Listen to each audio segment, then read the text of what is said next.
कमजोर किया जा सुप्रीम कोर्ट में अगर कोई मामला लंबित हो, उसके ठीक पहले जल्दबाजी में अगर फैसला दे दिया जाए, इसको लेकर वो सवाल कर रहे हैं कि आखिर इतनी जल्दबाजी चुनाव आयोग की ओर से क्यों दिखाई गई।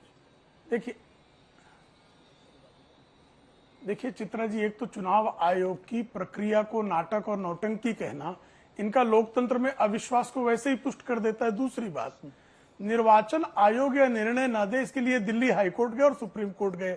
न तो दिल्ली हाईकोर्ट ने रोक लगाई, न सुप्रीम कोर्ट ने रोक लगाई। और निर्वाचन आयोग में सिंबल किसका है, आप सिंबल कैसे मिलता है? किसी भी पार्टी को सिंबल अलॉट होने के बाद वो कन्फर्म तब होता है जब उसको मत प्रतिशत जो मिलता है उसके आधार पर कन्फर्मेशन होता है। तो यह निर्णय लेने का डोमेन किसका है? निर्वाचन आयोग का है, सुप्रीम कोर्ट का डोमेन नहीं है। अगर निर्वाचन आयोग के फैसले पर कोई आपत्ति है तो आप सुप्रीम कोर्ट जाएंगे। तो निर्वाचन आयोग पर रोक किसने लगाई थी? आनंद दुबे जी बताइए। सुप्रीम कोर्ट ने रोक लगाई थी, हाई कोर्ट ने रोक लगाई थी।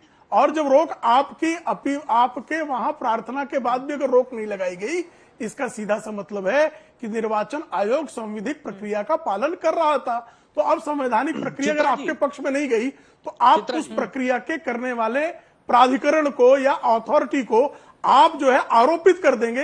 ये लोकतंत्र के लिए स्वस्थ परंपरा है क्या? चित्रा जी, मेरे बड़े भाई साहब ये भूल गए कि जब चीफ जस्टिस रमन्ना साहब थे तो उन्होंने रोक लगाई थी, उन्होंने फटकार लगाई थी चुनाव आयोग को कि आप आनन फानन में कोई निर्णय मत दीजिएगा जब तक ये केस हम मॉनिटरिंग कर रहे हैं, हमारे ऊपर चल रही है। वो बाद में रिवोक हो गई रोक।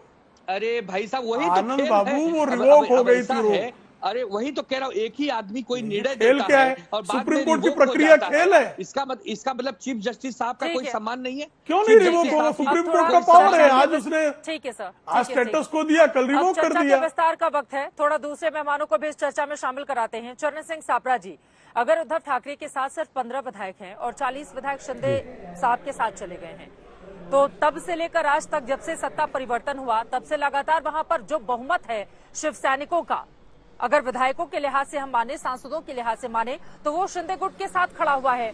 फिर उसको लोकतंत्र की हत्या करार देना कहां तक जायज है?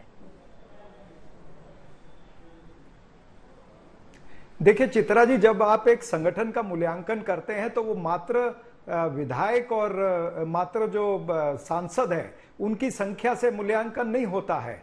ये मूल्यांकन होता है कि उसका जो एक ऑर्गेनाइजेशनल स्ट्रक्चर है, वो ऑर्गेनाइजेशनल स्ट्रक्चर क्या कहता है। इनके जिला अध्यक्ष है या इनके तालुका अध्यक्ष है या इनके शाखा प्रमुख है, ये तमाम सारी प्रक्रिया अभी जो शिवसेना के प्रवक्ता है उन्होंने बताया कि सभी जगह से एफिडेविट वगैरह बना के हजारों की संख्या में एफिडेविट जो है वो इलेक्शन कमीशन के पास में गए थे। तो कहीं ना कहीं ऐसे नजर आता है कि वो तमाम सारे दस्तावेज जो थे उसको इलेक्शन कमीशन ने नजरअंदाज किया है और जल्दबाजी में लिया गया निर्णय है। अभी कोर्ट में भी प्रलंबित था, 16 विधायकों का निर्णय तो कोर्ट में प्रलंबित है, उनकी पात्रता का विषय जो है। तो फिर इलेक्शन कमीशन को इतनी जल्दी क्या थी?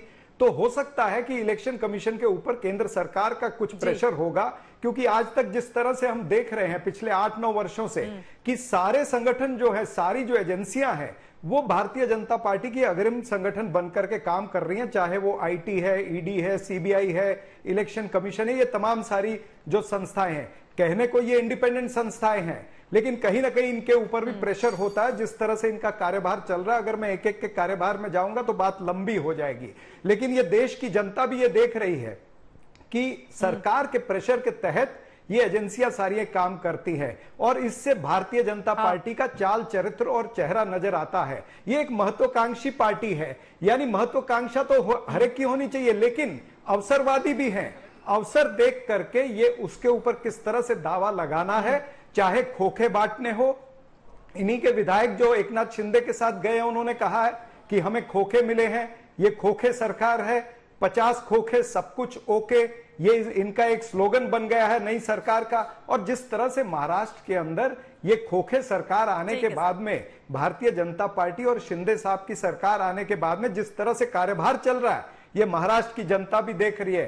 किस तरह से महापुरुषों का अपमान हो रहा है, ये महाराष्ट्र की जनता देख रही है। किस तरह से भारतीय जनता पार्टी और एकनाथ शिंदे मिलकर के महाराष्ट्र से बाहर प्रोजेक्ट ले जा रहे हैं, ये भी महाराष्ट्र की जनता देख रही है।